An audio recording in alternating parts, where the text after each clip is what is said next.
Et salut à tous et à toutes, on se retrouve pour une nouvelle vidéo. Et dans cette vidéo, nous allons faire un petit suivi d'élevage de toutes mes espèces de fourmis. Donc c'est-à-dire Phédole, Messor et Camponotus. Et je vais aussi vous expliquer quelques petites choses qui doivent être mises au clair.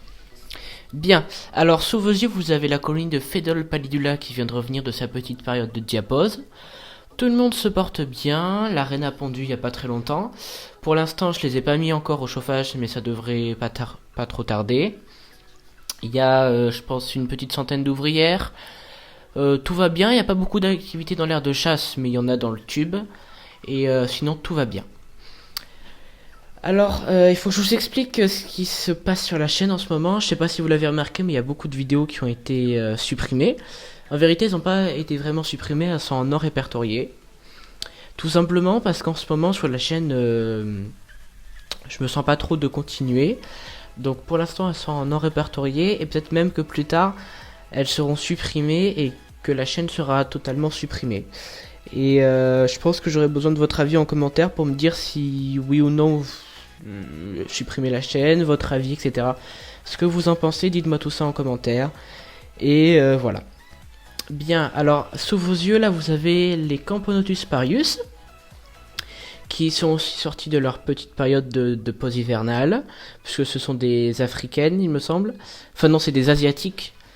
Et donc elles n'avaient pas besoin de diapause comme nos endémiques à très basse température. Donc il y a un peu de couvain, comme vous pouvez le voir, des larves. Tout se porte bien, juste que le couvain n'évolue pas trop, même s'il a quand même repris un peu d'activité, puisqu'elles sont chauffées à 24 degrés. Il y a une seule ouvrière, comme vous pouvez le voir. Je les nourris à base de liquide sucré et d'insectes. Elles se nourrissent bien. En tout cas, j'ai pas l'impression qu'elles ne se nourrissent pas. Donc tout va bien. La raid n'a pas encore répondu, mais je pense que ça ne devrait pas tarder. Et j'espère que ces petites larves vont se développer et se transformer bientôt en ouvrières.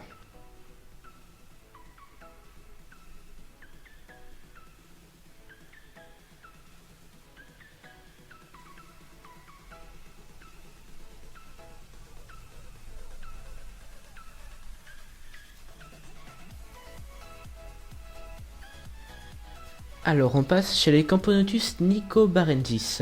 Sous vos yeux, vous avez leur setup, donc air de chasse plus tube Antlabs, un tube de 16 mm il me semble, ou de 18, je ne sais plus exactement, avec dalle et réserve d'eau. Donc nos petites Camponotus nicobarensis, elles sont au nombre de 12 ou 13, il me semble. La reine va très bien, elle a pondu très récemment une belle grappe d'œufs qui est sous elle là actuellement.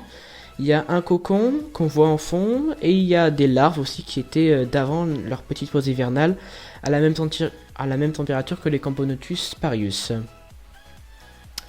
Écoutez, chez elles tout va bien, l'activité a repris, le chauffage leur fait beaucoup de bien puisqu'elles sont repondues, l'activité a été décuplée et elles boivent leur petit liquide sucré, leur petite mouche que je mets.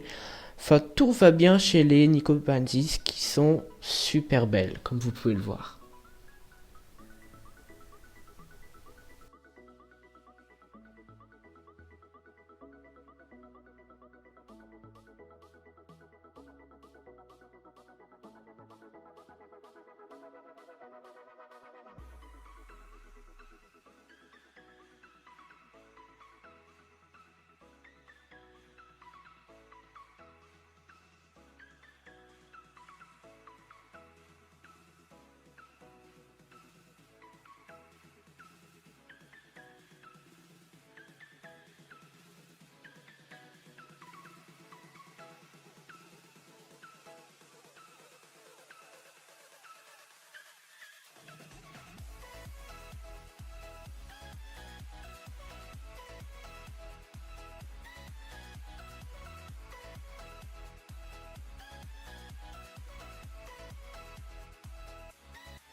Les Messor Barbarus, ma plus grosse colonie. Eh bien écoutez, chez elle tout va pour le mieux. Du couvain, l'activité a repris. Tout va très très bien, la reine est en vie, elle est en forme. La colonie boit de plus en plus et produit de plus en plus de déchets également, mais ça c'est pas un souci pour moi. Quoi vous dire de plus? Ben, j'ai pour projet de les déménager de nid, puisque bientôt je pense qu'elles auront plus de place. Et je préfère changer de nid pour plus de sécurité, entre guillemets. Et tout va bien, ça fait longtemps que je les ai pas nourries, mais comme elles ont un grenier de graines qui est pour l'instant convenable, bah, j'en vois pas l'intérêt de les changer de nid. Enfin, de remettre des graines, je veux dire, pardon. Et bah, j'espère qu'elles vont se développer encore, hein, comme toutes les autres, et j'ai toujours autant hâte de les raccorder à la grandeur de chasse, même si pour l'instant, vous verrez tout à l'heure dans les images qu'il n'y a pas énormément d'activité dans l'aire de chasse. Voilà. Et comme vous pouvez le voir actuellement à l'écran, j'ai rajouté un grand tuyau qui fait tout le tour, qui passe par mes livres et qui vient aboutir à l'aire de chasse des Messor Barbarus.